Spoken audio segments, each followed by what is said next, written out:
టీశాట్ వీక్షకులకు నమస్కారం. మనం ఇప్పుడు కరెంట్ అఫైర్స్ అక్టోబర్కి సంబంధించిన అంశంలో భాగంగా పలు ప్రాంతీయ అంశాల గురించి చర్చించుకుందాం. సో కరెంట్ అఫైర్స్ అనేది ఎప్పుడు ఏ కాంపిటేటివ్ ఎగ్జామ్ అయినా క్రూషియల్ రోల్ ప్లే చేస్తూ వస్తుంది. సో అలాంటి కరెంట్ అఫైర్స్ ప్రిపేర్ అయ్యేటప్పుడు మనము ప్రాంతీయ అంశాలు, జాతీయ అంశాలు, అంతర్జాతీయ అంశాలు, వార్తల్లో వ్యక్తులు, ఇంపార్టెంట్ డేస్, ఆ ఇంపార్టెంట్ డేస్ యొక్క థీమ్స్, అవార్డులు, నివేదికలు ఏవైనా ఉన్నాయా? సో ఆ నివేదికల్లో కూడా భారతదేశానికి సంబంధించిన నివేదికలు ఏమున్నాయి, తెలంగాణ రిలేటెడ్ నివేదికలు ఏమన్నా ఉన్నాయి. అంటే భారతదేశానికి సంబంధించిన నివేదికలు అంటే ఇప్పుడు హంగర్ ఇండెక్స్ కానీ, హ్యూమన్ డెవలప్మెంట్ ఇండెక్స్ కానీ, పత్రికా స్వేచ్ఛ గురించి, కరప్షన్ గురించి, సో ఇలాంటివి అన్నీ ఉన్నప్పుడు భారతదేశం యొక్క స్థానం ఎంత, సో ఆ నివేదికలో మొదటి స్థానంలో ఉన్నటువంటి దేశం ఏది, ఆ నివేదికను రిలీజ్ చేసినటువంటి సంస్థ ఏది, ఆ సంస్థ యొక్క ప్రధాన కార్యాలయం ఎక్కడుంది, ఇవన్నీ కూడా నివేదికలకు సంబంధించిన అంశాల్లో భాగంగా భారతదేశ పరంగా అడగొచ్చు. సో అదేవిధంగా తెలంగాణకు సంబంధించిన ఏదైనా అంశం అంటే నివేదికలు, అంటే నీతి ఆయోగ్కి సంబంధించిన నివేదికలు కానీ లేదా ఇంకేదైనా నివేదికలు వచ్చినప్పుడు తెలంగాణ యొక్క స్థానం ఎంత, మరియు మొదటి స్థానంలో ఉన్నటువంటి రాష్ట్రం ఏది, దాన్ని రిలీజ్ చేసినటువంటి సంస్థ ఏది, ఆ సంస్థ యొక్క ప్రధాన కార్యాలయం ఎక్కడుంది, ఇవన్నీ కూడా చాలా చాలా ఇంపార్టెంట్. సో నివేదిక ఏదైనా వచ్చింది అంటే దాంట్లో తెలంగాణ స్థానము, సో అంటే రాష్ట్రాల వారీగా ఉంటాయి, లేదా భారతదేశం అంటే దేశాల వారీగా ఉంటే భారతదేశం యొక్క స్థానం.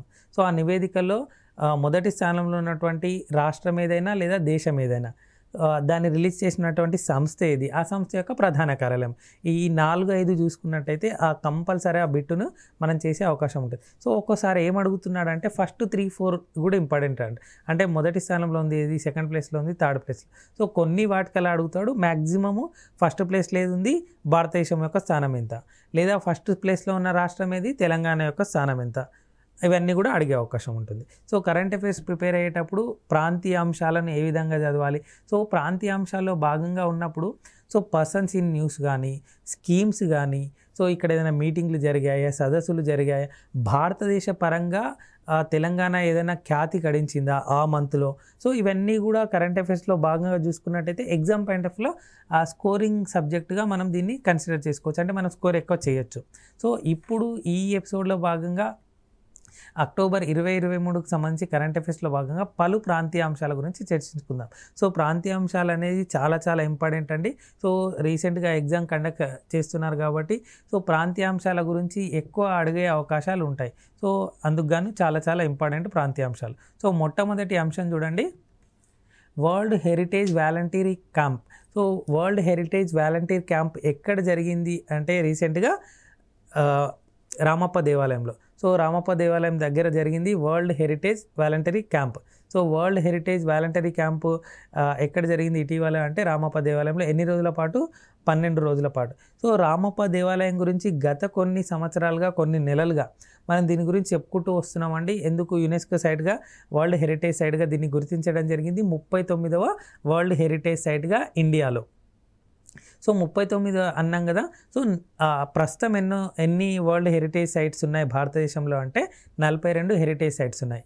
ఇది రీసెంట్గా వరల్డ్ హెరిటేజ్ సైట్ హోదా పొందింది ఏది అంటే హొయసల టెంపుల్స్.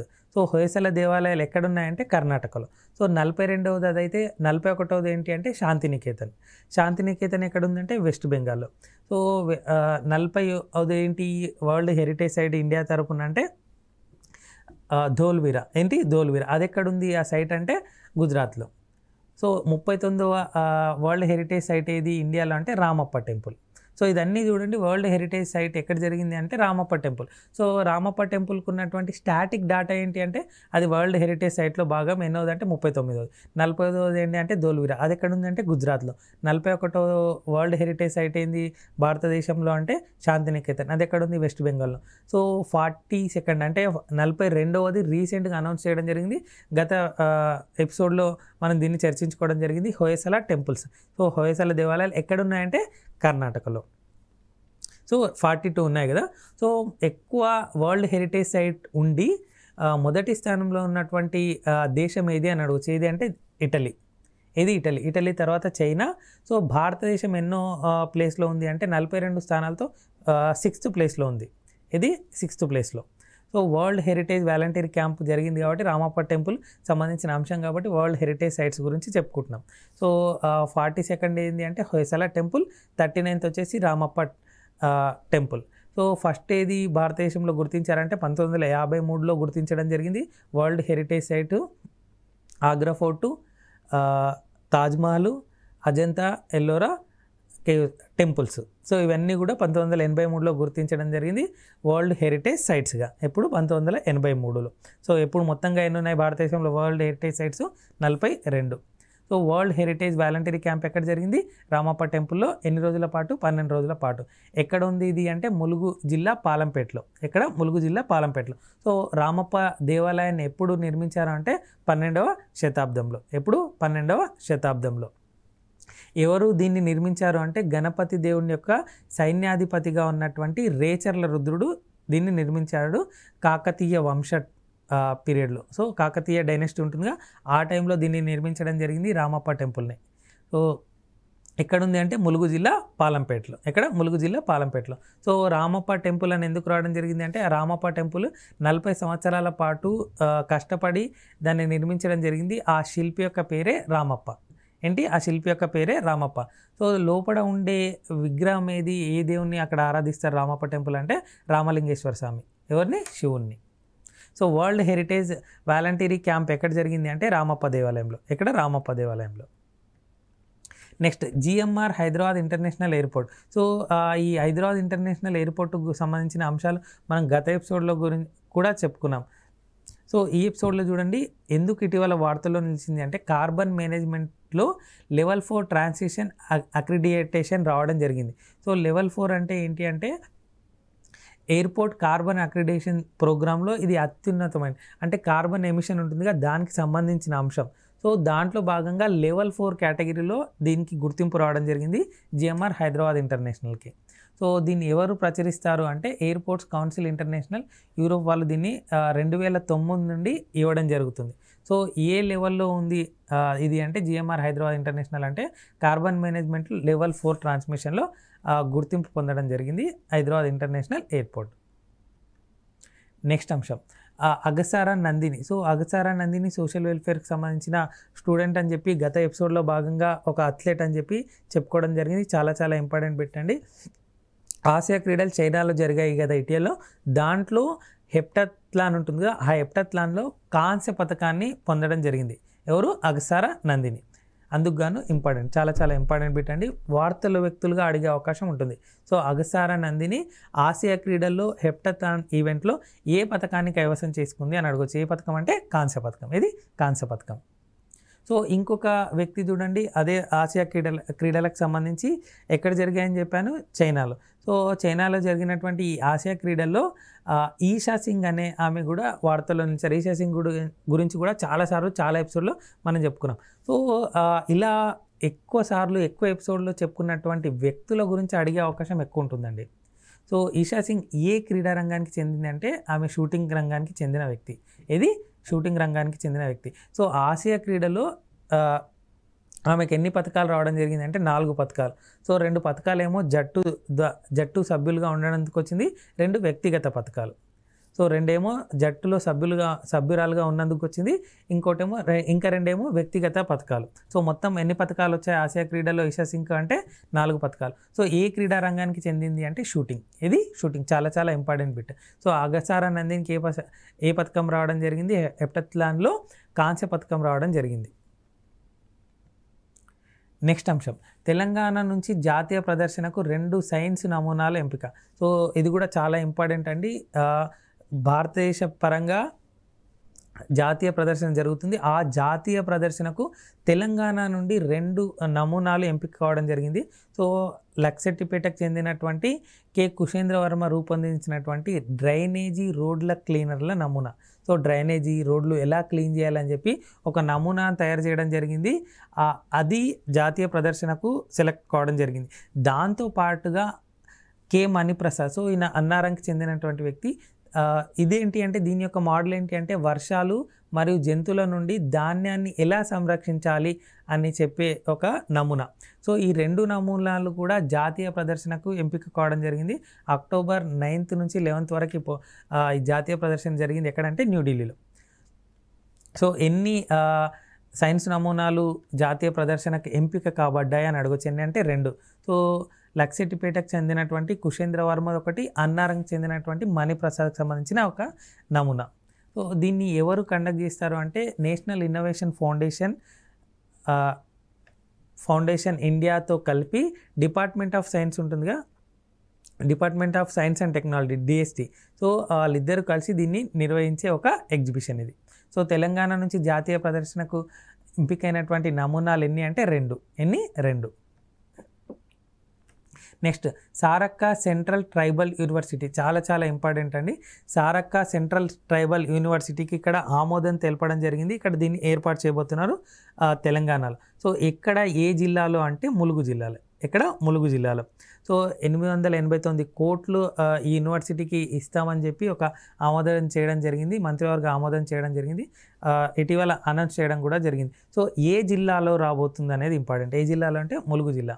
సో సమ్మక్క సారలమ్మ జాతర ఉంటుందిగా, ఆ జాతరకు సంబంధించిన అంశంలో భాగంగా దీన్ని చూసుకున్నట్టయితే ఆసియా ఖండంలోనే అతిపెద్ద ఆదివాసీ జాతర ఏది అంటే సమ్మక్క సారలమ్మ జాతర.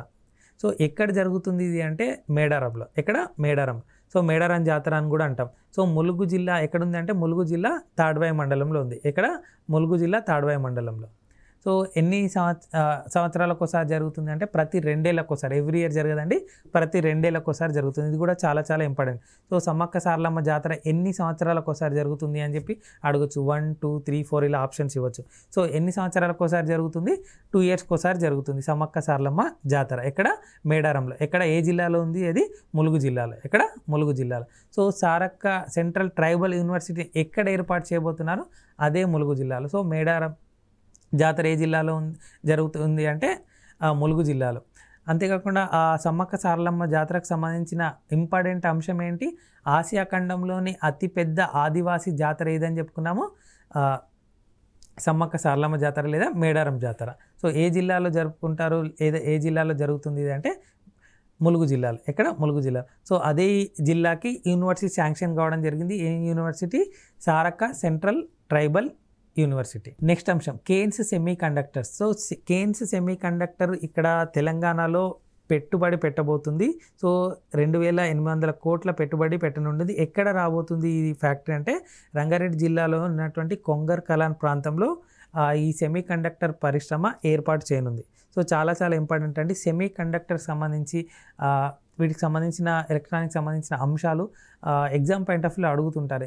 అంతేకాకుండా ఏ ఫ్యాక్టరీ వచ్చింది, దానికి సంబంధించిన ఇది దేనికి సంబంధించింది అని కూడా అడగవచ్చు. సో కేన్స్ సెమీ కండక్టర్స్ సంబంధించిన ఒక ఫ్యాక్టరీ పెట్టబోతున్నారు. 2800 కోట్ల పెట్టుబడి పెడతామని చెప్పి అనౌన్స్ చేయడం జరిగింది. ఎక్కడ రాబోతుంది అంటే రంగారెడ్డి జిల్లాలోని కొంగర్ కలాన్ ప్రాంతంలో. నెక్స్ట్ తెలంగాణ సాంఘిక సంక్షేమ పాఠశాలల్లో AFE కార్యక్రమం. AFE అంటే ఏంటి అంటే అమెజాన్ ఫ్యూచర్ ఇంజనీర్. సో అక్కడ చూడండి అమెజాన్ ఫ్యూచర్ ఇంజనీర్. సో ఇది 6 నుంచి 10వ తరగతి విద్యార్థులకు దానికి సంబంధించిన అంశాలు, అసలు ఇంజనీరింగ్ ఏంటి, దానికి సంబంధించిన అవగాహన కార్యక్రమం లాంటి ప్రోగ్రామ్ అనుకోవచ్చు. సో దీన్ని ఎన్ని సాంఘిక సంక్షేమ పాఠశాలలో పెట్టారంటే 70 సాంఘిక సంక్షేమ పాఠశాలల్లో AFE కార్యక్రమాన్ని ప్రారంభించారు. సో AFE అంటే ఏంటి అంటే Amazon future engineer. So future engineer. So Amazon future engineer అనే కార్యక్రమాన్ని ఎక్కడ ప్రవేశపెట్టారంటే తెలంగాణ సాంఘిక సంక్షేమ పాఠశాలలో. ఎక్కడ? తెలంగాణ సాంఘిక సంక్షేమ పాఠశాలలో. ఎవరెవరి భాగస్వామ్యంతో ఇది రన్ అవుతుంది అంటే అమెజాన్ మరియు Telangana social welfare residential educational institution society. So TSWREIS ఉంది కదా, అది మరియు అమెజాన్ సంస్థ. సో ఆ 2 కూడా సంయుక్తంగా దీన్ని కండక్ట్ చేయడం జరుగుతుంది, AFE అనే ప్రోగ్రామ్. సో AFE అంటే అమెజాన్ ఫ్యూచర్ ఇంజనీర్. సో ఎన్ని పాఠశాలల్లో దీన్ని కండక్ట్ చేయబోతున్నారు, ప్రారంభించారు అంటే 70 సాంఘిక సంక్షేమ పాఠశాలల్లో. నెక్స్ట్ తెలంగాణ వ్యవసాయ రంగంలో అభివృద్ధి శాతం. సో చాలా చాలా ఇంపార్టెంట్ అండి. కొంతవరకు ఇది చాలా గ్రేట్ న్యూస్ అని కూడా చెప్పుకోవచ్చు. సో తెలంగాణ వ్యవసాయ రంగం 186% వృద్ధి చెందింది అంట. సో ఇక్కడ చూడండి వ్యవసాయం మరియు అనుబంధ రంగాల గ్రాస్ స్టేట్ వాల్యూ యాడెడ్ ఉంటుంది కదా, అది 2014-15లో ఎంత ఉంది అంటే 76,123 కోట్లు ఉంది. అది కాస్త 22-23కి వచ్చేసరికి 2,17,000 కోట్లకైంది. సో 2.17 లక్షల కోట్లకు పెరగడం జరిగింది. అంటే ఎంత శాతం అంటే 186% పెరగడం జరిగింది వ్యవసాయ రంగం నుంచి వాటా. సో చాలా చాలా ఇంపార్టెంట్ బిట్ అండి. Next chief information security council CISO. So Telangana పోలీసులు దీన్ని ప్రారంభించడం జరిగింది. భారతదేశంలోనే మొదటి లా ఎన్ఫోర్స్మెంట్ CISO కౌన్సిల్ ఇది. సో భారతదేశంలోనే మొదటిది లేదా రికార్డు నెలకొల్పారు. ఇవన్నీ కూడా చాలా చాలా ఇంపార్టెంట్ అండి. తెలంగాణ అంశము ప్రాంతీయ పరంగా చాలా చాలా ఇంపార్టెంట్. దాంట్లో భాగంగా భారతదేశ పరంగా మొట్టమొదటిసారి అనేదన్నా ఉంది అంటే అది ఇంకా ఇంపార్టెంట్. సో భారతదేశంలో మొదటి law enforcement CISO council. CISO అంటే ఏంటి చూడండి, chief information security council. So ఇది భారతదేశంలో మొదటిసారిగా ఎక్కడ ఏర్పాటు చేయబోతున్నారు అంటే హైదరాబాద్లో తెలంగాణ పోలీసులు దీన్ని ఏర్పాటు చేయబోతున్నారు. సో దీనికి సంబంధించి ఏంటి అంటే సైబరాబాద్ పోలీసులు, లా ఎన్ఫోర్స్మెంట్ CISO కౌన్సిల్ వాళ్ళు, లా ఎన్ఫోర్స్మెంట్ వాళ్ళు దీన్ని ఏర్పాటు చేయడానికి IT పరిశ్రమ మరియు పర్యావరణ వ్యవస్థలోని కొందరు అధికారులతో చేతులు కలపడం జరిగింది. అంటే వీళ్ళందరూ భాగస్వామ్యంతో ఈ చీఫ్ ఇన్ఫర్మేషన్ సెక్యూరిటీ కౌన్సిల్ అనేది ఏర్పాటు చేయబోతుంది భారతదేశంలో మొట్టమొదటిసారిగా. నెక్స్ట్ ప్రధానమంత్రి నరేంద్ర మోడీ ఇటీవల ఒక శంకుస్థాపన చేయడం జరిగింది. అది చాలా చాలా ఇంపార్టెంట్ తెలంగాణ పరంగా. సో కృష్ణపట్నం నుండి హైదరాబాద్ మధ్య మల్టీ ప్రోడక్ట్ పైప్ లైన్ని ఏర్పాటు చేయడం జరిగింది. ఇది multi product pipe line. So తెలంగాణలోని ముబారక్పూర్లో అక్టోబర్ 1న దీన్ని 2023 అక్టోబర్ 1న దీనికి శంకుస్థాపన చేయడం జరిగింది. ఎవరు దీన్ని ఏర్పాటు చేస్తున్నారు లేదా ఎవరు దీన్ని చేపట్టారు అంటే ఈ ప్రాజెక్ట్ని భారత్ పెట్రోలియం కార్పొరేషన్ లిమిటెడ్ వాళ్ళు దీన్ని చేపట్టారు. ఇది Krishnapatnam to Hyderabad multi product pipe line. ఎవరు శంకుస్థాపన చేశారు అంటే అక్టోబర్ 1, 2023లో ప్రధానమంత్రి నరేంద్ర మోడీ ముబారక్పూర్లో, తెలంగాణలోని ముబారక్పూర్లో దీన్ని శంకుస్థాపన చేయడం జరిగింది. నెక్స్ట్ అంశం greater Warangal municipal corporation. So GWMC ఇది చాలా చాలా ఇంపార్టెంట్ బిట్ అండి. సస్టైనబుల్ డెవలప్మెంట్ గోల్స్ ఉంటాయి కదా, SDG. So sustainable development goals ఎన్ని ఉంటాయి? 17. సో టార్గెట్స్ ఎన్ని ఉంటాయి దీనికి? సస్టైనబుల్ డెవలప్మెంట్ గోల్స్లో భాగంగా 169 టార్గెట్స్ ఉంటాయి. సో దీన్ని 2030 వరకు కంపల్సరీగా సాధించాలి అని చెప్పి ఒక పెట్టుకోవడం జరిగింది. సో ఈ సస్టైనబుల్ డెవలప్మెంట్లో భాగంగా 6.2 అంటే టార్గెట్స్ చెప్పాను కదా, 169 టార్గెట్స్. ఆ 6.2లో భాగంగా పొడి చెత్త, తడి చెత్త, వీటిని maintenance, city wide inclusion, sanitation విధానం ఇవన్నీ సాధించినందుకు గాను ఈ గ్రేటర్ వరంగల్ మున్సిపల్ కార్పొరేషన్కు అవార్డు రావడం జరిగింది. అది ఏం అవార్డు అంటే Asia Pacific sanitation excellence award. So ఆ పేరులోనే చూడండి, శానిటేషన్ ఎక్సలెన్స్ అవార్డు. సో శానిటేషన్ని ఎక్కువగా మెయింటైన్ చేయడము, దానికి సంబంధించిన అవగాహన కల్పించడం లాంటివి చేసినందుకు గాను ఈ అవార్డు రావడం జరిగింది గ్రేటర్ వరంగల్ మున్సిపల్ కార్పొరేషన్కు. సో ఎవరి ద్వారా దీన్ని ఎంపిక చేస్తారంటే యునైటెడ్ సిటీస్ మరియు స్థానిక ప్రభుత్వాల ద్వారా ఇది ఎంపిక కాబడుతుంది. ఏది? ఈ అవార్డు కోసం. So Asia Pacific sanitation excellence award పొందినటువంటి ఆర్గనైజేషన్ ఏది, సంస్థ ఏది అంటే GWMC అంటే గ్రేటర్ వరంగల్ మున్సిపల్ కార్పొరేషన్ వాళ్ళు. సో చైనాలో ఉన్నటువంటి యూలో నవంబర్ 9న ఒక సదస్సు జరుగుతుంది. ఆ సదస్సులో దీన్ని ఇవ్వడం జరుగుతుంది ఈ అవార్డును. సో ఎందుకు ఇచ్చారు అంటే ఘన వ్యర్థాల నిర్వహణ, FSTPల నిర్వహణ, 36 పొడి తడి చెత్త విభజన కేంద్రాలు, సిటీ వైడ్ ఇన్క్లూజివ్ శానిటేషన్ విధానము. సో ఇవన్నీ ఉన్నందుకు గాను SDGలో భాగంగా 6.2ను సాధించినందుకంటే ఇందాక చెప్పాను కదా సస్టైనబుల్ డెవలప్మెంట్ గోల్స్లో ఎన్ని గోల్స్ ఉన్నాయని 17 గోల్స్. దాంట్లో ఎన్ని టార్గెట్స్ ఉన్నాయంటే 169 టార్గెట్స్. దాంట్లో భాగంగా ఆ లక్ష్యాలను నెరవేర్చినందుకు గాను ఈ గ్రేటర్ వరంగల్ మున్సిపల్ కార్పొరేషన్కు ఆసియా పసిఫిక్ శానిటేషన్ ఎక్సలెన్స్ అవార్డును ఇవ్వడం జరిగింది 2023కు గాను. Next deep project. ఇది కూడా చాలా చాలా ఇంపార్టెంట్ అండి. సో డీప్ ప్రాజెక్ట్, డీప్ అంటే ఏంటి చూడండి, divorce epigenetic epidemiology partnership. So దీనికి సంబంధించి ఈ డీప్ ప్రాజెక్ట్లో ప్రపంచ CSIR సంబంధించిన CCMB దీంట్లో పాల్పంచుకోవడం జరిగింది, దాంట్లో చేరడం జరిగింది. సో ప్రపంచ ఆరోగ్య అభివృద్ధి కోసం ఈ డీన్ ప్రాజెక్ట్. సో దీని యొక్క డీప్ ప్రాజెక్ట్. సో ఈ డీప్ ప్రాజెక్ట్ యొక్క ముఖ్య ఉద్దేశం ఏంటి అంటే ఆసియా, ఆఫ్రికా మరియు దక్షిణ అమెరికా సహా ప్రపంచవ్యాప్తంగా ప్రజలలో వచ్చినటువంటి వ్యాధులు, వాటికి సంబంధించిన జన్యుపరమైన అంశాలు ఏమైనా ఉంటే దానిపైన రీసెర్చ్ చేయడం. సో దీని యొక్క ముఖ్య ఉద్దేశం డీప్ ప్రాజెక్ట్. సో డీప్ అంటే ఏంటి? Divorce epigenetic epidemiology partnership. So epidemiology partnership అనేది ఈ డీప్ ప్రాజెక్ట్ యొక్క ఫుల్ ఫామ్. ఎందుకు ఇది ఇటీవల వార్తల్లో నిలిచింది అంటే CSIR CCMB. So centre for cellular and molecular biology CCMB ఉంటుంది కదా తార్నాకలో. సో ఆ CSIR CCMB సంస్థ వాళ్ళు దీంట్లో చేరడం జరిగింది ఈ డీప్ ప్రాజెక్ట్లో. అందుకు గాను ఇటీవల వార్తల్లో నిలిచింది. చాలా చాలా ఇంపార్టెంట్ బిట్ అండి. డీప్ ప్రాజెక్ట్లో చేరినటువంటి సంస్థ ఏది అని అడగొచ్చు. ఏది? CCMB. ఏది? CCMB, centre for cellular and molecular biology. ఎక్కడుంది? హైదరాబాద్లోని తార్నాకలో. ఎక్కడ? హైదరాబాద్లోని తార్నాకలో. Next Skyroot company. So Skyroot company స్వదేశీ పరిజ్ఞానంతో రూపొందించిన విక్రమ్ రాకెట్. అంటే సో ఒక ప్రైవేటు ఆర్గనైజేషను రాకెట్ లాంచ్కు, రాకెట్ తయారీకి పూనుకుంది. అదేది అంటే స్కై రూట్. ఈ స్కై రూట్ గురించి చాలా ఎపిసోడ్లో మనం దీని గురించి మాట్లాడుకున్నాము.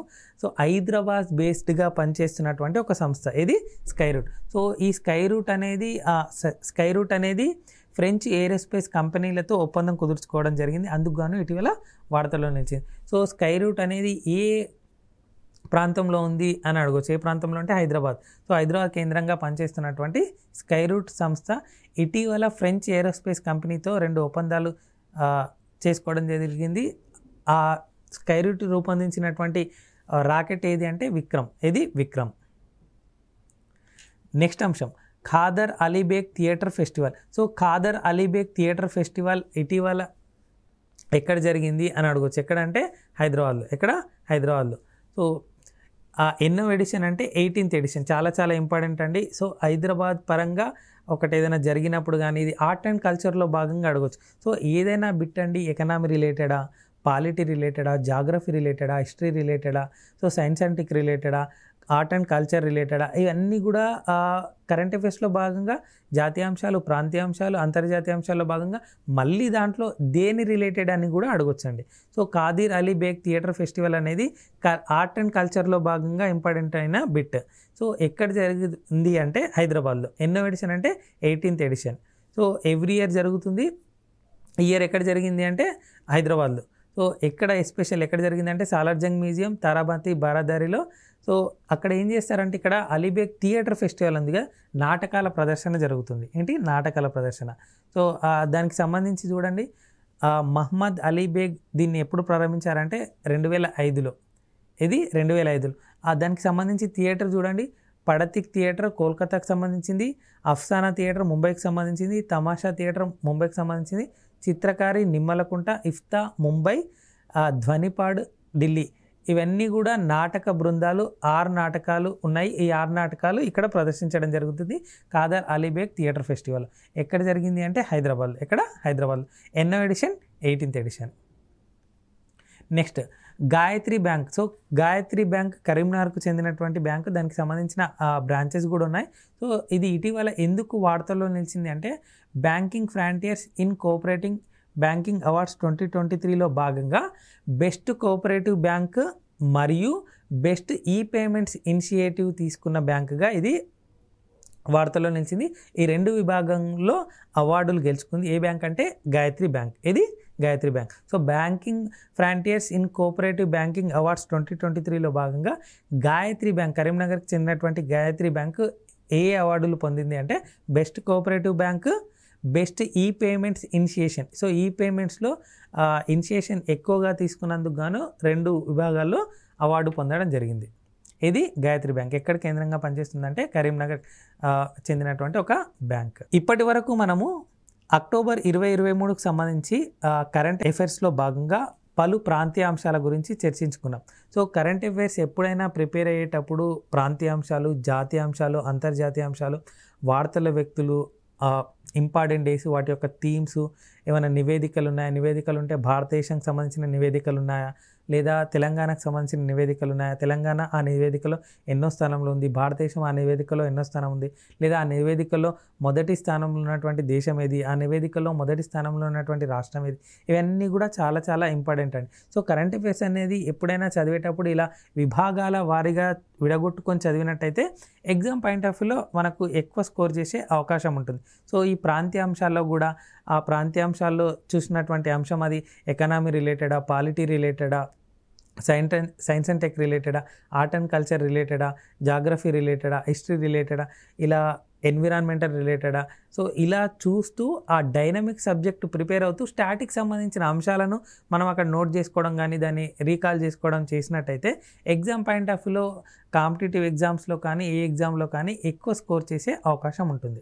సో ఇప్పటి వరకు మనము అక్టోబర్ 2023కు సంబంధించిన ప్రాంతీయ అంశాల గురించి చర్చించుకున్నాం కదా. ఇంకొక ఎపిసోడ్లో ఇవే ప్రాంతీయ అంశాల గురించి చర్చించుకుంటూ వాటికి సంబంధించిన ఏమైనా మల్టిపుల్ క్వశ్చన్స్ ఏమైనా చూస్తూ వాటిని ఎలా ఎలిమినేట్ చేయాలి అవన్నీ కూడా చూద్దాం.